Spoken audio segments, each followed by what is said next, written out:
Hey everyone, welcome back to the channel. I just got back from the gym, had a good bench session. We're about 4 weeks out, and I wanted to kind of share some thoughts on something. This is going to end up being a little bit of a rant video, honestly.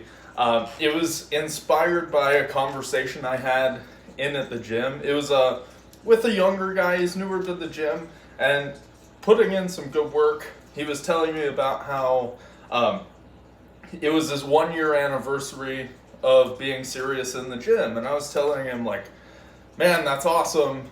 1 year of consistent work is something to be proud of, right? And that's part of that journey that we all have to go through. And then he started to tell me about how there were people his age who lift way more than him. And I was like, nah, come on, it's all about time, you know? And he went to, yeah, and their genetics are probably better.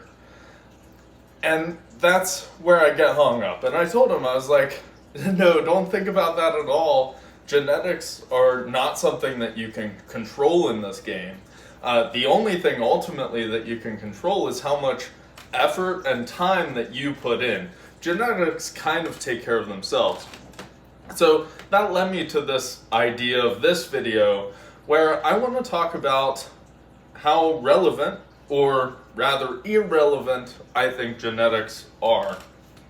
Now, the title, of course, is going to be a little bit misleading. Of course, genetics play a role. And I would be lying if I said the people at the top the top of powerlifting or bodybuilding, didn't have to have some sort of genetic predisposition to be good. It's just kind of how it is. If you have this big pool of people, the ones who have genetics and are willing to work hard are going to excel at a sport. And that's kind of how it works.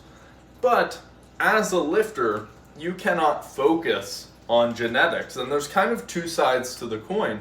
If you talk to a lower level lifter, someone new just getting into the gym, and they talk about genetics, they might use that more of an excuse. They'll say, oh, those people were hitting larger numbers, 405 bench, 500 pound bench, whatever it is, it must be because of genetics. I'll never get there.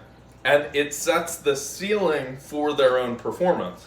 Whereas the other side of the coin, someone at higher levels of powerlifting, I can speak for myself, you know, I don't think I'm a great powerlifter by any means, but I'm decent. I honestly never want to give any credit to genetics on my own side of things, because the more credit to genetics I give, the less credit my own hard work goes into it. So you could talk to someone who clearly has the best genetics in the game, and they're probably going to downplay the role of those genetics because they want their hard work to show, and that's just kind of human nature. So there's two sides to the coin, but ultimately, whether you're group A or group B, does it really matter? No, not at all, because you are given the genetic hand that you're dealt either way, and that's the hand you've got to play with. But there's other variables that you can totally control and focus your energy on that will pay so much more dividends than focusing on genetics. Your diet, how hard you're working in the gym, how smart your programming is, maybe grab a coach, perfecting your form. All of those are things that will 100% make you a better lifter in the long run, and you can 100% control all of those.